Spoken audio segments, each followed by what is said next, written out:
Leo hii, Wakenya wanazidi kulalamikia ongezeko la gharama ya maisha kufuatia kupanda kwa bei ya mafuta na umeme.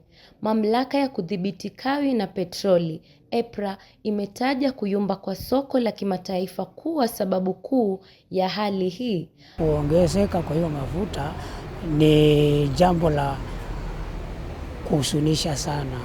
Sababu hiyo ndio tunatumia kila siku.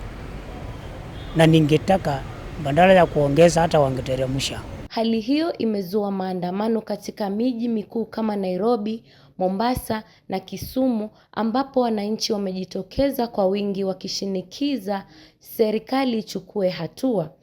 Kitu ya kwanza, transport imeongezeka, bei ya kulipa gari. Kitu ya pili, hata kama ni services, hata kama ni cyber services ziko on the high kwa sababu ya stima, umeme iko juu. Kitu ingine ni hata kama ni matumizi kwa nyumbani, unakuta unatumia pesa mingi kuliko venye ulikuwa unatumia mbeleni. Mashirika ya kiraia yanaitaka serikali kutoa ruzuku ili kuwapunguzia mzigo wa lalahoi.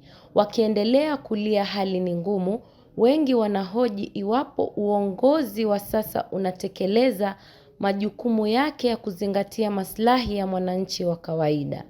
Wakenya wanalalamika kupitia ongezeko ya gharama ya bei ya mafuta na umeme, huku mamlaka ya kudhibiti kawi la petroli imetaja kuyumba kwa soko la kimataifa.